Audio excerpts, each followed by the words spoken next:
All right, still good morning. All right, good morning, everyone. So today we'll continue to week 4 virtual session on communication, a second part of the virtual session. I'd like to introduce the speaker for today. Her name is Chitra Devi. She is the Footprint Manager, Marine Program of WWF-Malaysia. She has tons of experience managing relationships across the public and private sectors. And she uses tools such as behavior change, empathy, influencing, conflict management, and negotiation. And today she'll be talking to you about strategic communication, design thinking, negotiation, and conflict management. So sort of building out of what the first session has picked up on, science communication. All right, so please leave your questions at the end of the Q&A session, or you could just type into the chat box so that you don't lose your questions. So without further ado, the floor is yours, Chitra. Thank you very much, everyone. And just give me a second. I want to share my screen. Right. Can everyone see my screen? Yes, Chitra. Awesome. Thank you. So thank you so much, guys, for having me. And this is such an interesting topic and something that's very close to my heart on communications itself and stakeholder communication. So very happy to share, what I know, what I've used over the course of my 20 years in conservation, and maybe even discuss a bit about the learnings that we can have from these sessions. So now I want to start with something from 15 minutes of this session is going to be all of us being split into 2 groups, and I'll be providing 2 different scenarios for each of these groups. So each group will consist of 2 observers and note takers. So your task is to observe, what's going on, take notes of all the pros and cons, the strengths and weaknesses, and if a solution were achieved at the end of this negotiation. So just keep note that observers or note takers are not allowed to participate in the negotiation. You're there to strictly observe. And then we would like 2 members to be community representatives. So you are the complainants or the victims of the situation. And you are there to express your challenges and find a solution.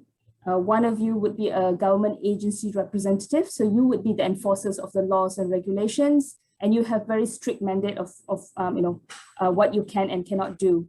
And of course, one mediator who's going to be tasked to resolve this conflict through negotiation. Any questions so far?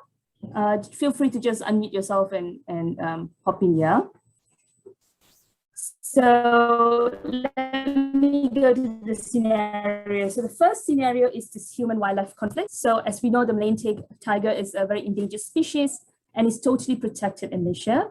So in the state of Kelantan, there has been an increased case of tiger attacks on livestock, and the reason being that their natural prey, which is the wild boar and the deer, is dwindling in the wild because of human hunting. And of course, we also know that the tiger population themselves is also dwindling very, very rapidly. So the situation is this: the farmers, who are the owners of this livestock, are relying on this livestock for their livelihood and view the tigers as a menace. Their solution is to shoot to kill the tigers. The Department of Wildlife, on the other hand, is tasked to protect the tigers as they are endangered and totally protected under their laws.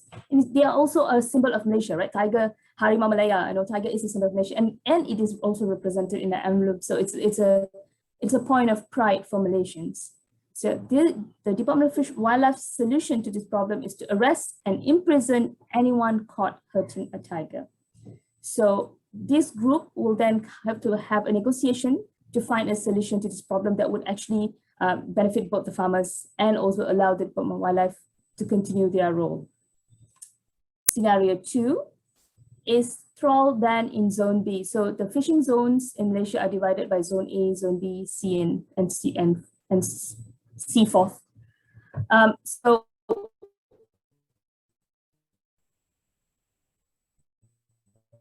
what is happening is that trawling everything of the ocean floor, but it's also a fishing gear that supplies 30% of seafood from Malaysia. So we know that Malaysians eat a lot of seafood, and 30% of this is actually coming from this one particular gear. So obviously they are quite important.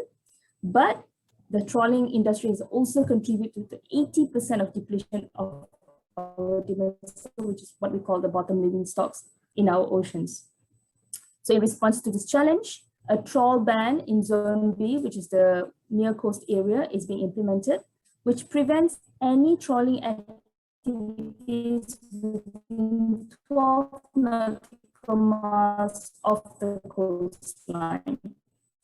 Now, the challenge is this: the fishers are relying on trawling for their livelihood, because we know fishing is a livelihood last resort for them. So they don't really have a lot of skill. They can't move out of fishing. So this is their single source of livelihood.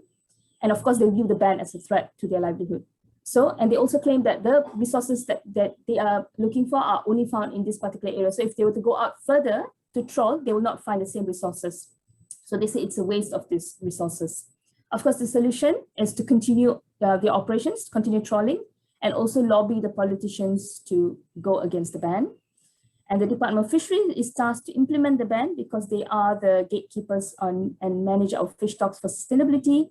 And of course, their solution is to arrest and imprison anyone caught breaking the ban.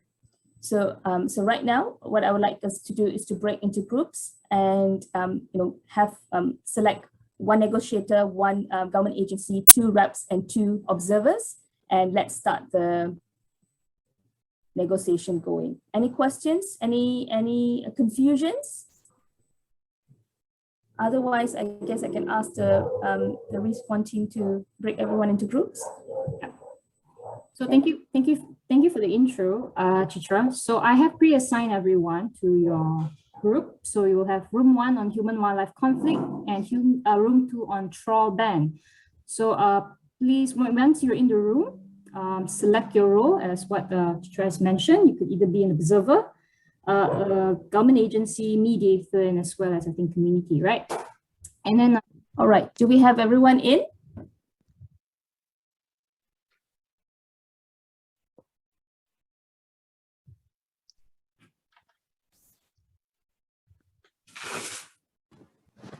Yes. All right, great. Okay, so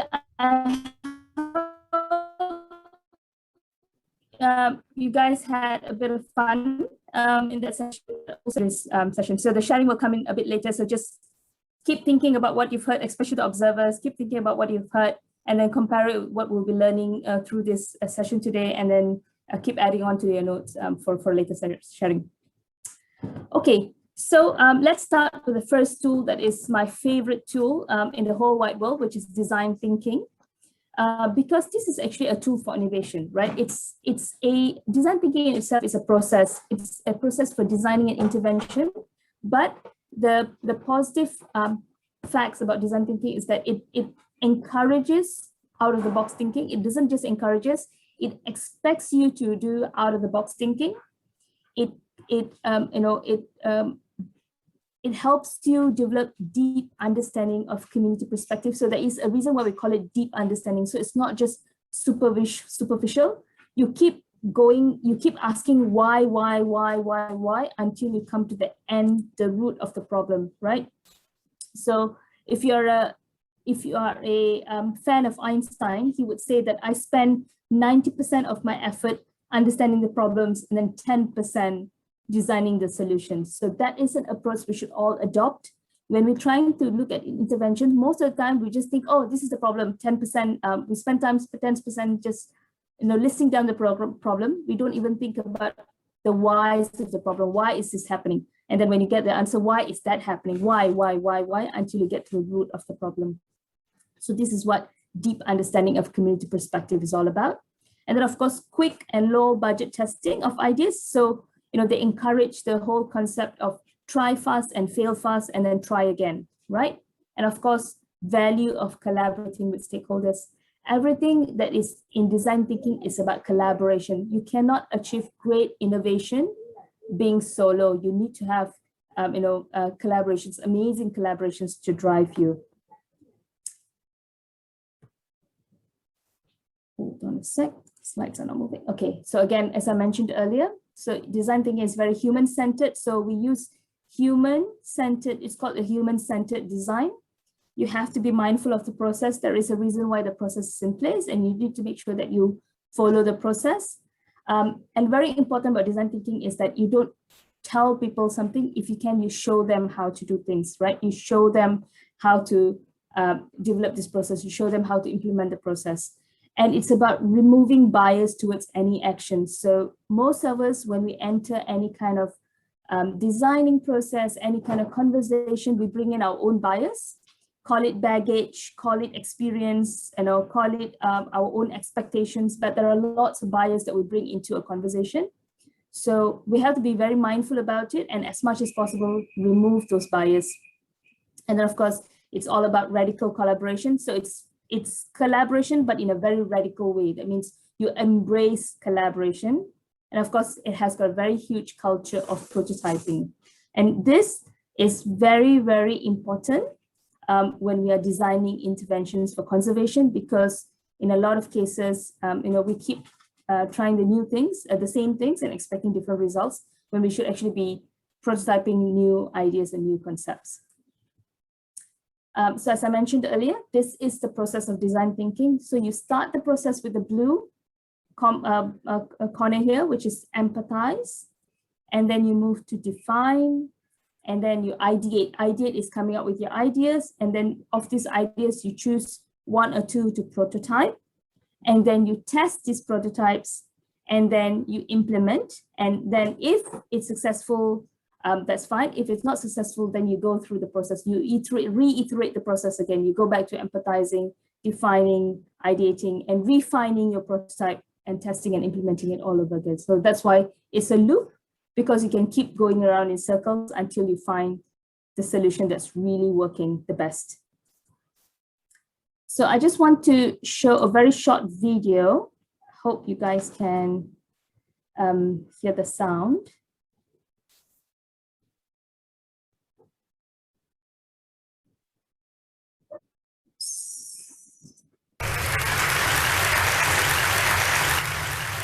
Everything I do, and everything I do professionally, my life has been shaped by 7 years of work as a young man in Africa. From 1971 to 1977, I look young, but I'm not. I worked in Zambia, Kenya, Ivory Coast, Algeria, Somalia, in projects of technical cooperation with African countries. I worked for an Italian NGO, and every single project that we set up in Africa failed. And I was distraught. I thought, age 21, that we Italians were good people and we were doing good work in Africa. Instead, everything we touched, we killed. Our first project, the one that has inspired my first book, Ripples the Zambezi, was a project where we Italians decided to teach Zambian people how to grow food. So we arrived there with Italian seeds in southern Zambia, in this absolutely magnificent valley, going down to the Zambezi River, and we taught the local people how to grow Italian tomatoes and zucchini. And of course, the local people had absolutely no interest in doing that, so we paid them to come and work, and sometimes they would show up. And we were amazed that the local people in such fertile valley would not have any agriculture. But instead of asking them how come they were not growing anything, we simply said, thank God we're here. Just in the nick of time to save the Zambian people from starvation. And of course, everything in Africa grew beautifully, and we had these magnificent tomatoes. In Italy, a tomato will grow to this size, in Zambia to this size. And we could not believe. And we were telling the Zambians, look how easy agriculture is. When the tomatoes were nice and ripe and red, overnight, some 200 hippos came out from the river and they ate everything. And we said to the Zambians, my God, the hippos! And the Zambians said, yes, that's why we have no agriculture here. Why didn't you tell us? You never asked.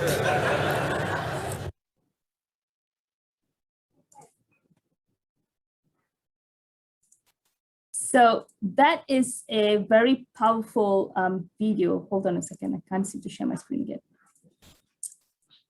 That is a very powerful video about one important element of design thinking, which is empathy, right? So, I mean, literally, if we are designing an intervention or a solution, the first things we want to do is to ask the local community, what are their challenges? What are their needs?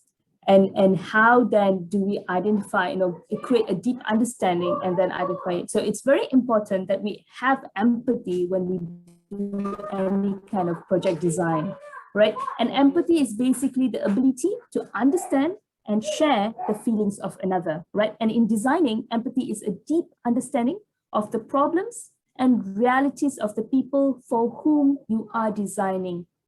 We need to always understand that when we're designing a solution to a conservation problem, we're not designing it for the tigers, we're not designing it for the elephants or the fishes, right? We are designing it for the human, the people who are going to be, implementing these designs or these solutions. So it's very important that we involve them in the process. So this is what is called human-centered design. We need to make sure that the humans, the people are going to be the people who are potentially who are part of the problem, who could now become the part of the solution, must be involved, right? So I cannot stress how important this element is in any form of designing or solution finding.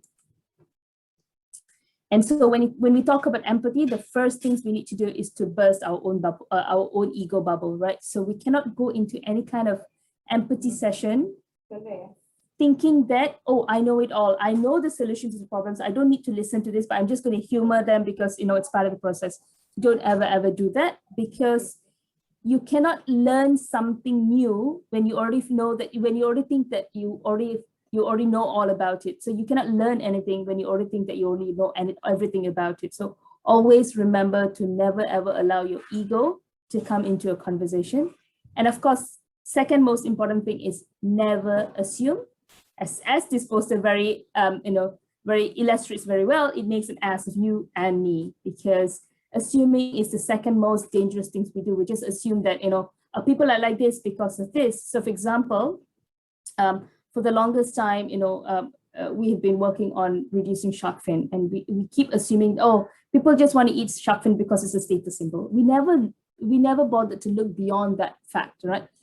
Every single Chinese out there who's eating shark fins, it's just because they all want to feel proud and they all want to, have shark fin as a status symbol. But if you actually dig deeper, there are lots of different values there, values like respecting my elders, values like not wanting to waste, values like making sure that my family and friends feel respected. So there are different elements there that if you had not bothered to find out, you would never know.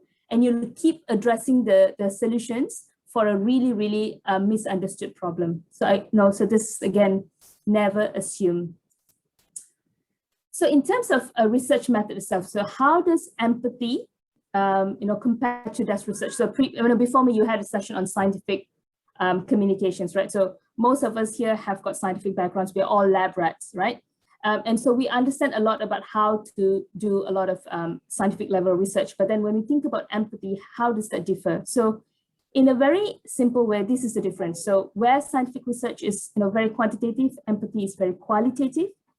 Scientific is about who and the what, but in empathy, it's about the why and the how, right? Different sets of questions altogether, right? It is not statistical, but it's more relevant. And these are not for large samples. So you can't use empathy for a group of 100 people and say, okay, I want to have an empathy session for 100 people. Not going to work. Empathy is best done in small groups, 2 to 3 people or one-on-one. And it's all about interviews and observation. And the outcomes that you get out of it is actually the insights, the very, very valuable insights that sometimes you are never able to get through a scientific research. So there is a lot of value. Of course, there is a lot of value in scientific research, but there are also lots of value in empathy research as well, just to give you that comparison. So the tools of empathy, right? So we understood what empathy is and why we should do it and how we should approach empathy. So now let's talk about the tools, right? The how to do empathy. So there are several ideas here that I would share. So the first thing is, of course, stakeholder mapping. So how do we do stakeholder mapping? So stakeholder mapping is very, very important because when you are entering a project site or a thematic project, you want to be able to understand who are all the people who are affected and who will affect our intervention, right? So both things. So you want to understand the people who benefits or are challenged by the solutions, but who will also challenge or impact the solution itself. So it's very important to identify who those people are. And then, of course, there are 3 different ways that you can actually do empathy. You can either immerse yourself. So that means you experience what the other users are experiencing. So if you think about it, for example, anthropologists do this a lot, right? So they go to the communities that they're working with. They spend years there, becoming part of the communities, really understanding their values, how they live. So this is a type of immersion. Another type is observation. So it's very, very unintrusive. So you just stay by the sidelines and you just observe what people are doing. And then you keep asking the question of the how, the what, and why. And of course, finally, it's the interview, which is engaging. So you interact with the users or the stakeholders. You get them to have an interview with you. And you have this answer interviews that we'll look at. And at the end of the day, what you need to do with all this information is you need to put them into an empathy map. So we'll now go into the actual tools itself, right? So this is a stakeholder mapping. So you can either do this like this in a very creative manner, or you can do it in a more structured manner. There isn't any best way, all right? It entirely depends on you as a person. So for me, I like things a bit more structured, so I prefer to do it in a matrix. But for someone who is more creative or who likes a bit more of a free flow, then they would prefer to do it in a flow manner. So whichever it is, whatever works for you, whatever works for your stakeholders, you can choose. But always remember to never assume. Please make sure that those information that you put into your stakeholder mapping are accurate informations, not your own assumptions, right? So that's the first thing. Then you go to the tools itself. So this is a type called immersion, right? So the immersion is basically experiencing how the other person, the user feels. So for example, this is a pregnancy experience. So you actually experience how pregnant women would feel when they are. So if you're designing something for a pregnant woman, say for example, shoes or clothing, so you want to take into account how would they feel, how do they feel when they have all this burden, wrapped around their middle and they're carrying it, lugging it around everywhere, everywhere they go. You can't put it down, right? For the entire 9 months, this is how it's going to feel. So it's a way of immersion. Another thing is observation. So again, the what, the how, and the why. So for example, this is a filled up template. So you can see that this is an observation. So observe things as they are, not as how you want them to be. All right. So you need to be very, very clear when you're observing, just observe. Don't put in your own perceptions or expectations. Observe them as they are and note them as they are. It's very, very important. And of course, the next one is the interview, right? So engaging the users through an interview. So how do you do an interview? So this is an anatomy of an interview.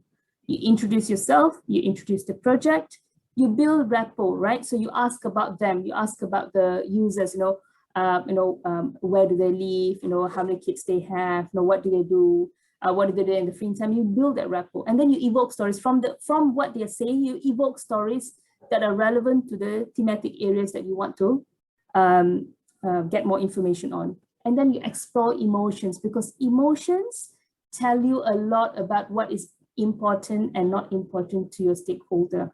And then if you have follow-up questions and statements, you do that. And then at the end, you sort of say thank you and wrap up the interview. So this is what a good interview anatomy would look like.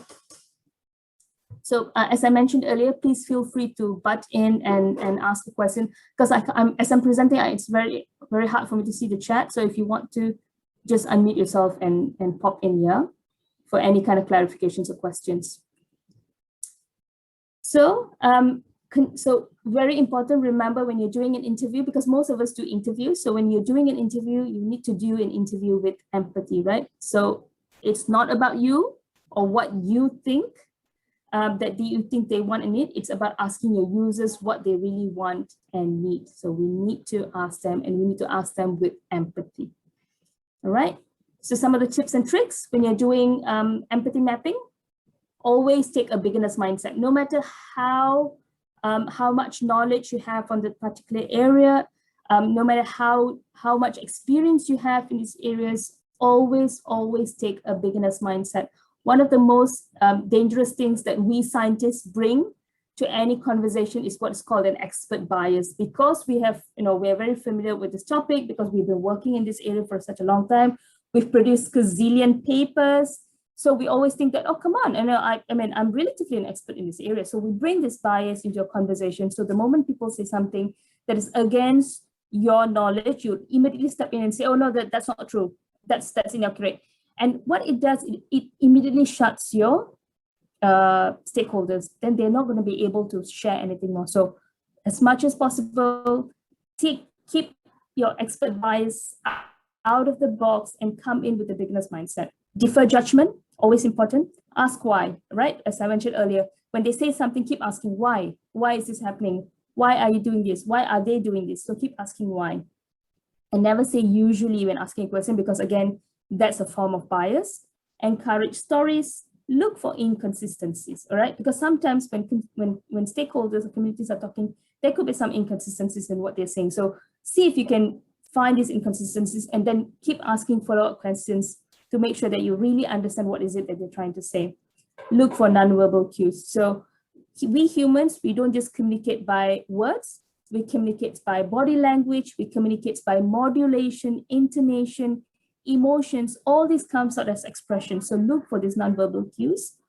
Don't fear silence. Don't suggest answers. So don't give them questions and then say, or maybe it's, maybe you're trying to say this, or maybe you're trying to say that. Don't just wait for them to give them time to think, give them time to process the questions that you're asking them, and then give them, let them answer it in their own words. It's very important to get them to answer in their own words. As much as possible, be neutral in your questions. So don't create leading questions, right? This is like, for example, a leading question would be, oh, actually, you do know that bottom trawling is very bad for the environment, right? So that's already a non-neutral question, right? Because your neutral question would be, what is your opinion on bottom trawling and its effect on the environment? That would be a neutral question. So again, remember to ask neutrally. Do not ask binary questions. That means the answer is a yes or no question. So for example, do you agree bottom trawling is bad? Yes, no, so don't ask those kind of binary questions. Always be prepared, be present, and be open. And as much as possible, if you're doing interviews, what would be really good is to have a pair team. So one person asks the questions and takes note, another person just observes the non-verbal cues and takes notes of this as well. Because let's say when you ask something and they get a bit agitated or they get a bit defensive, you can see that the face is all changing. Those are very important cues, because that means that question that you're asking them is very, very important to them, right? So you want to then keep asking follow-up questions on those particular areas to follow up. Right. So I know that's a lot to digest, and I'm going to ask the organizers to share this deck with you guys so you can have this as reference later on. So you can always go back to this. But yes, any questions or any comments so far? All right. I will take that as you guys have understood every single thing I've said, and you want to say something. Yes, Arman, feel free to come and mute. Hi, Ms. Chitra. Thank you for the presentation. It was very informative. I just have a question about suggesting answers in questions. In many instances, we've come across multiple choice questions. So I'd like to ask, in your opinion, what are the merits of MCQs? Because on the one hand, I feel like it's more convenient to analyze data that way. And on the other hand, like the power of suggestions, and sometimes the options don't really capture the kind of answer that our respondents would like to give. Brilliant, brilliant question, Arman. I really like that. So I guess this is where it differs a little bit from a survey question, right? Because in a survey question, you want to give them multiple choice answers, so it's easy for people as they're answering it, they just go tick, tick, tick, tick, tick, right? But I think the value of empathy is that as possible, you don't want them to sit there and answer a deck of questions for you. You want to have the conversation for them. So what I was saying is that the multiple choice answers are very valid in a survey question because you want to, again, power suggestions, and you also want people to give you the kind of answers that is within a certain context, right? But in an open interview, I think there is value in actually allowing people to express their thoughts and opinions in their own words, because then you get important keywords that are then useful when you're thinking about the solutions and the deep understanding of the problems as well. And also because I guess from an interview point of view, it would be weird to ask people, if you're interviewing them and you ask them, okay, what do you think of this particular topic, and then you give them, oh, A is this, B is this, C is this, D is this. It's kind of weird, and people go like, oh, I'm not sure which one is that. Can I just answer in my own? So I guess that's the values. It's what I would recommend in an open question, but what Arman mentioned is very valid for a survey or a questionnaire. Understood. Thank you, Ms. Chitra. Welcome. So this is a, at the end of the list, this is a synthesis empathy work plan where you put in all the information that you've got and into a map, and then you can actually see what are all the information that you've gathered and what kind of needs and desires and insights that are important for you to design your interventions or your project. Okay, so important in design thinking is that we're not asking our stakeholders on what is the solution they want, right? So I think this poster tells it very clearly. You don't ask them what they want. You ask them what are their needs. You ask them what are their challenges and what are the problems. And then you come up with a solution that best meets all this, instead of asking them what is the solution that they want. That is not what design thinking is about. So just wanted to make that clear to everybody. We don't go in there and asking, okay, actually, what do you want to? That's not what we want to espouse with design thinking. All right, on to the next topic, conflict management. So this is just a very short deck. So conflict management, basically, when it's because two entities cannot see eye to eye because there are various issues that they're struggling with, right? So in terms of conflict management, there are 5 different ways that we can manage a conflict. So the least uncooperative and the least assertive. So assertive is basically your ability to make your wishes or your needs heard and also stand by those needs or wants. Whereas cooperativeness is basically how flexible are you in your opinions and your ideas and your position as well. So in terms of being the least uncooperative and the least assertive is avoiding. Basically, both parties or both entities don't want to talk about it. They just want to avoid it, and so they just go out of the way to not sometimes not talk to each other and not even have to work together. So in a lot of cases, this is not ideal because it will actually come to a point where you need to work together and you're not able to because you've been busy avoiding each other. So that's one end of the spectrum. The best case scenario is the most cooperative and the most assertive is the collaborating style, where it's a win-win solution for everybody, right? So everybody wins. Every party in the solution wins. They're the most flexible about working together, and they also are very assertive in the sense that, okay, these are our minimal wants and minimal needs that we need to address, but we are open to talking about the other ones, right? So this is the best case scenario, and this is the one that we always want to try and achieve in any kind of situation, a collaborating style. Then the other within, in the middle of the spectrum is things like competing, which is actually very, very uncooperative. So that means people are not flexible at all about their wants and their needs. No matter what happens, I want to win. And so, they're extremely assertive, but very uncooperative. And then, of course, the people who are like scapegoats, right? Or sacrificial lambs, they feel themselves as a sacrificial lamb, a martyr, where, they're very cooperative, they're very flexible. They say, you know what, it's okay. My needs, I can put them aside.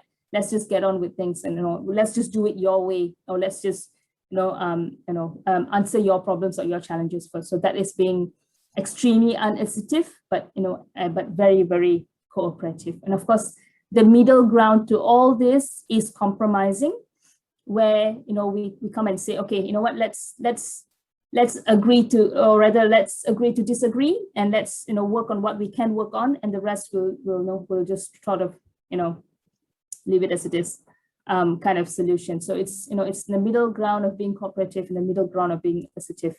But it is also a working model, right? So in some sense, we can still live with something like that as well. So the next slide is basically a breakdown of what I've just shared. You can read this at your own pace, but basically it tells you what is the management style and when do you use this, this kind of styles as well in different scenarios in our life. So as much as we all strive for collaborating, the reality is that in not all situations can we collaborate.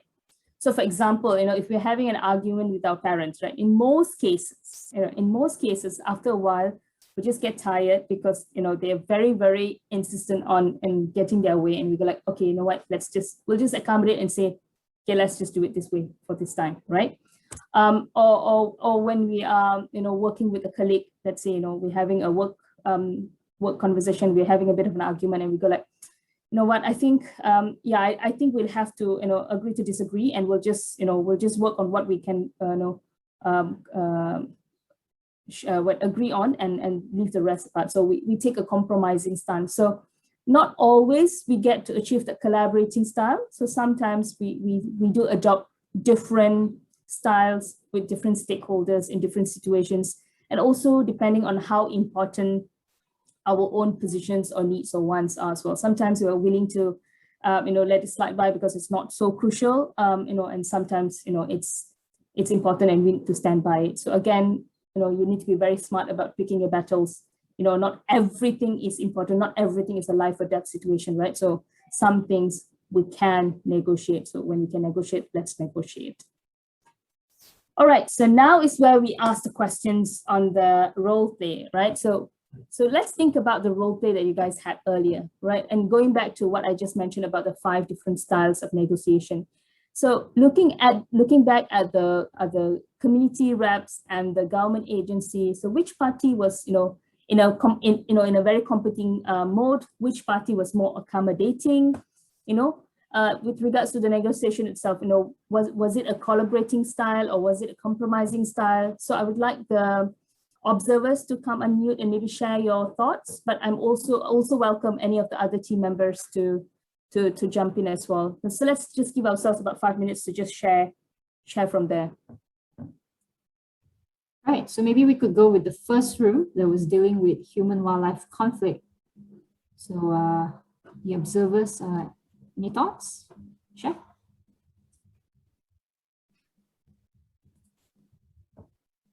Don't worry, guys, there's no right, wrong answer. There's no presence also. Hi, guys. So I was one of the observers for the first group. So what I can see from the discussion was there was lots of ideas shared by the both parties. Like there were many questions were raised. Like it's about the tiger, right? Tiger and the people.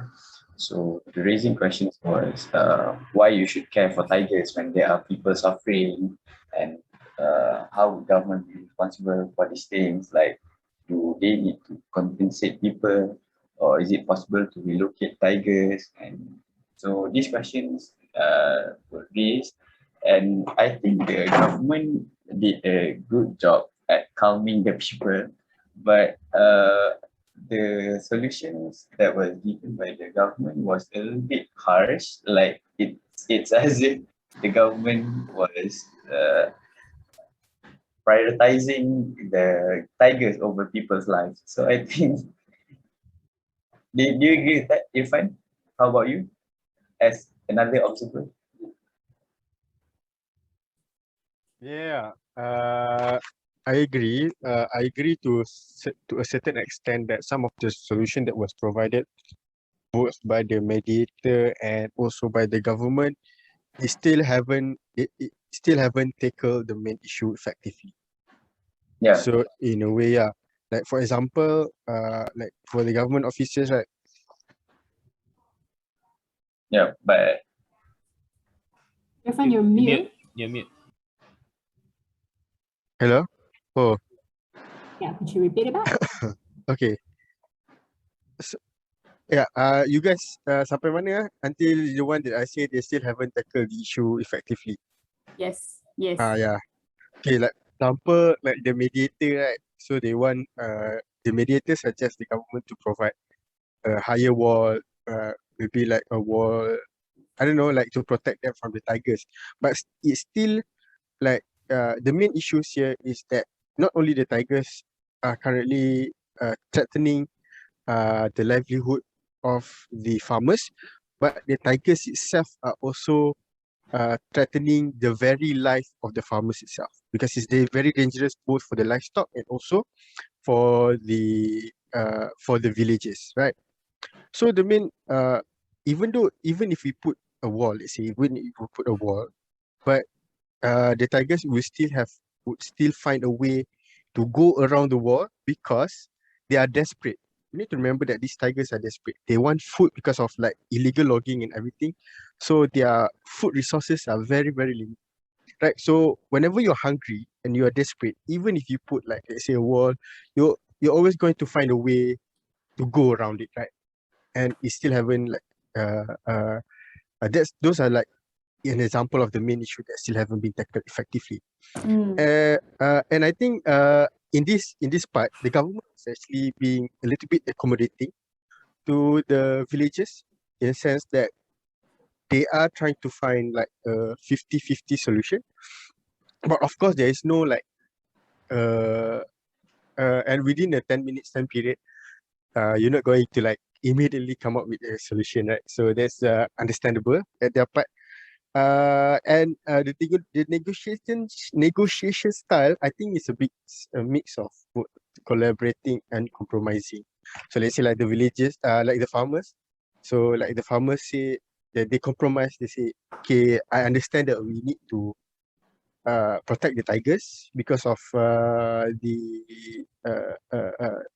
the benefits that they bring to our country. But uh, uh, what does the government want to do in order for them uh, to reduce the loss that they are currently having? So they try to compromise, but and also the government also try to accommodate, but like the solution is still not still haven't met to yeah, correctly. however, the government and the people have come up for the solution that they will send the rangers to look out for the tigers and also to relocate the tigers. So I think that's a good solution, that 50-50.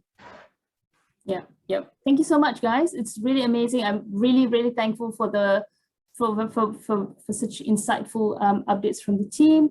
And this is actually a real situation, right? And you know, this has been an ongoing conversation between the communities and the government agencies and the departments on how do we manage you know, human wildlife conflict. There's just not tigers there. We also have elephants coming into the plantations and eating up the crops. So it's an ongoing battle, and like you said, it's nothing that can be resolved within 10 minutes. But really, I'm glad that you found this session useful, and you guys could, you know, take out some of this you know, valuable insights from that 10 minutes that we had. What about the bottom trawl group? Any insights from you guys?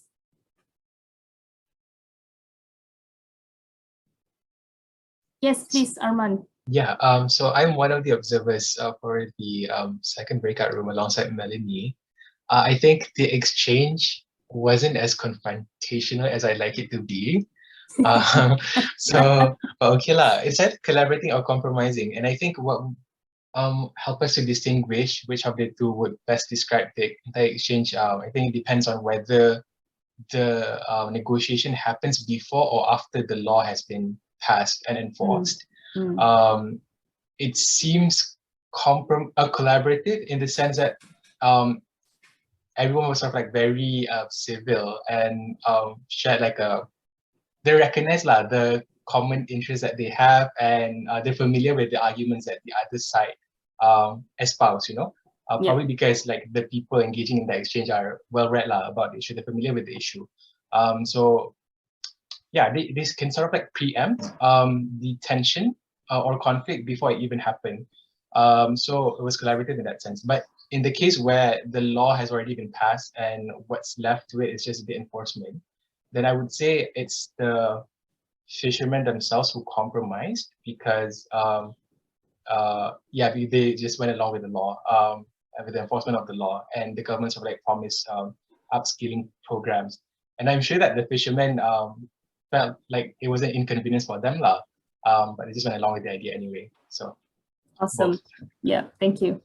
To the organizers themselves, I think we are over time, but I'm not sure if you still have a bit like a minute or two for me to finish this. Yeah, if we can wrap up by 12:30, it would be very nice. Okay, awesome. All right.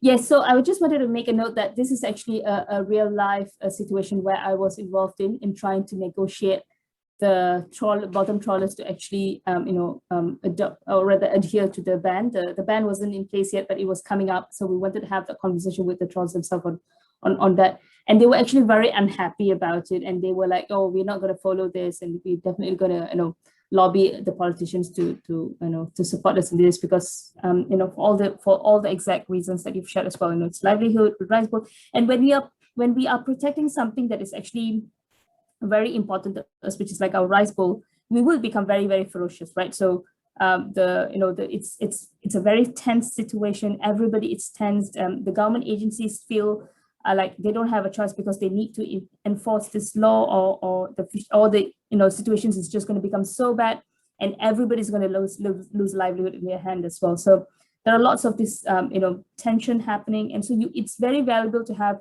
someone like, for example, like WWF, who went in because we were neutral and we could see both sides of the challenge, and we could empathize with both sides of the parties, and so we could have a sit down and just have the conversation going and see. And I'm not saying that we are anywhere close to a solution, because negotiations needs to happen several times before we can do this. But it's very important to always be calm and collected, and like I said, to be very civil in any of this conversation as well.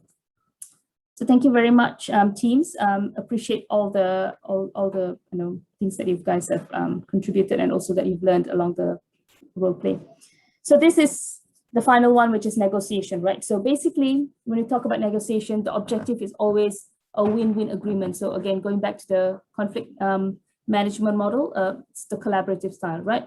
So we always need to remember, when we enter a negotiation, there are preconditions to this, right? So the first one is we must be in a position to be able to respect other person's beliefs. So no matter how we don't agree with those beliefs, but we need to respect their beliefs, because this is their beliefs, this is their values, right? We must be able to create rapport. We need to be non-judgmental and also be very, very much in control of our own minds. And of course, be very flexible in our own views and opinions. So these are all sort of a precondition when we enter into a negotiation. And this is the reason why a lot of negotiations fail, because people come in here with a lot of prejudices and expectations, and also a very competing attitude. That means they're not willing to listen to anybody else's opinion except their own. So in the critical components of a negotiation, when you're setting out your negotiation plan, right? The first important thing you need to answer is, what's in it for me? So everyone who's going to come to the table, what's in it for them to be there at the negotiation table? Why do they need to negotiate? What would the benefits be for them? What are their needs? What are their wants? And what do they get at the end of the day? Again, rapport, because rapport is one of the most important things that you need in a negotiation. If you do not have rapport with everyone at the table, it's going to be very, very hard for you to negotiate with them. Flexibility, again, you need to be extremely flexible in your beliefs and your opinions, and be able to view other people's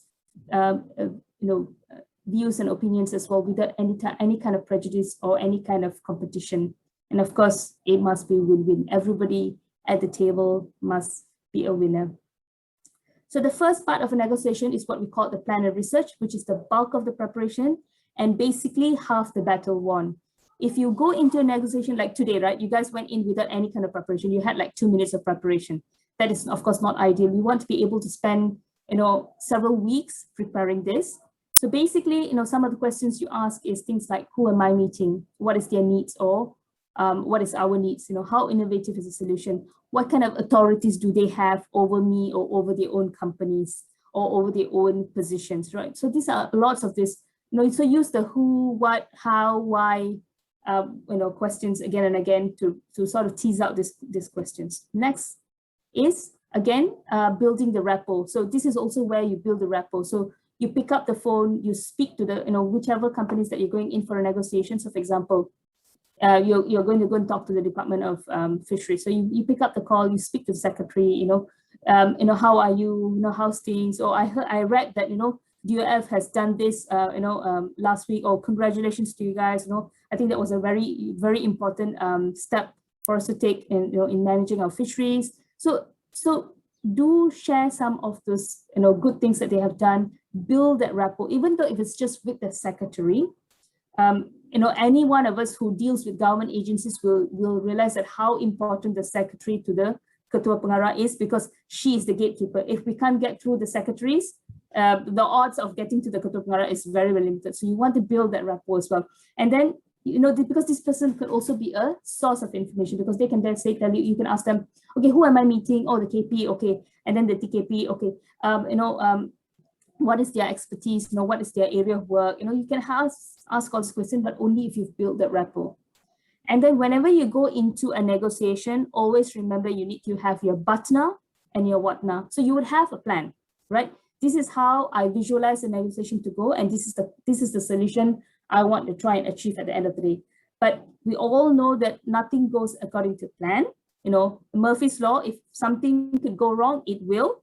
So always have a batna, which is the best alternative, and a watna, a worst alternative. So you know that anything that sits within this batna and watna is still palatable, because watna is your worst case scenario. So if your worst case scenario, that's when you decide, okay, you also need to make a decision with your team as well. Okay, if this is the settlement or the solution that is being given to us, which is the worst case scenario, do we accept it or do we walk away, right? So these are all things that you plan in your team.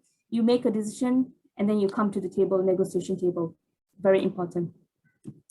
And of course, part 2 is the build and complete. This is where the face-to-face engagement happens. So again, remember to look for non-verbal cues. What is not being said? So active listening, listen to intonation, modulation, emotions being expressed through their words and through their voices. Listen to that. This is called active listening.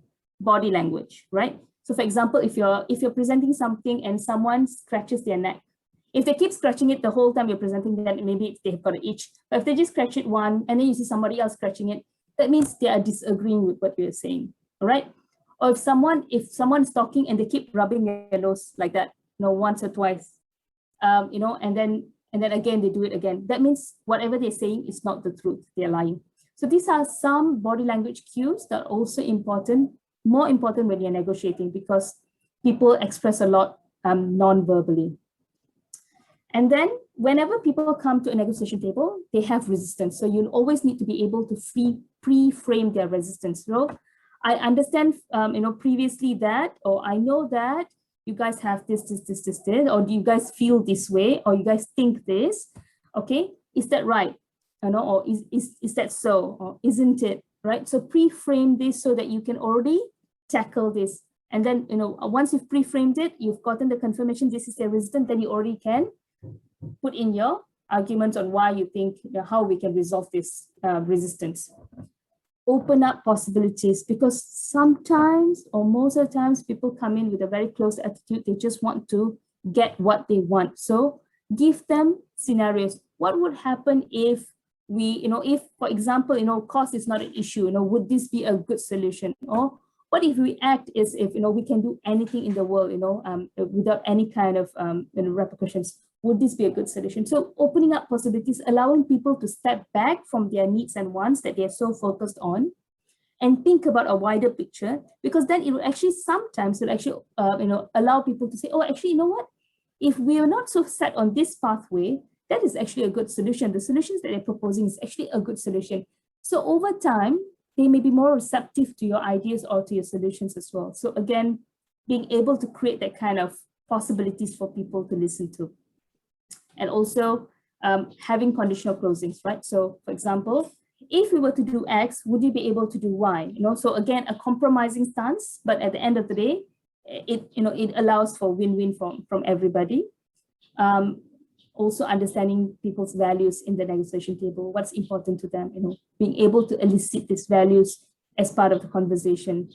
And the last of this process is the agreement frame.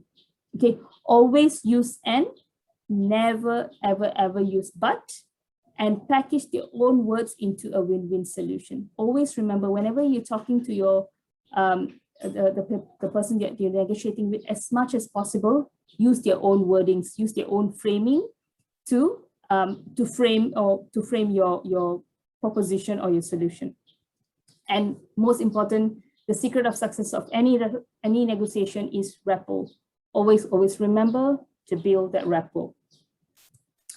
So this was what was supposed to be your learnings for today. How do I communicate effectively with stakeholders? And in one slide, this is my answer. Communication with stakeholders is not about techniques, it's not about styles, it's not about skills, it's about attitude, right? If you go in there with the right kind of attitude, any communication would be a very effective communication.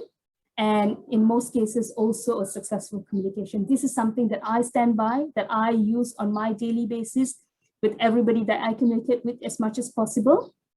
And also where I have seen really good results. So most important of all is always having respect for the people that you're talking to. If you feel that you are someone who cannot have a conversation with them because you have some sort of a preconceived idea or some sort of a prejudice against them, then maybe you should be the one having the conversation, but if somebody else on your team should be doing it. Someone who could put aside their bias and their prejudice and be able to be very open and frank. It's always important. You need to be very open, you need to be very transparent, and you need to do all of this with respect. That's very, very important. And so that's it. That's my last slide. Thank you so much for this opportunity. I've had lots of fun, and I'm happy to take any questions if there are. Yeah, thank you so much, Chitra. I think the sessions are very, very quite technical, but very insightful, and I think it's going to be very useful for everyone else. So we're going to have the Q&A session now. I apologize for the time. We're running a little late. So if you have any question, please raise your hand and go ahead and unmute yourself. I see Arif does Arif have a question? Oh no. Any questions from the floor?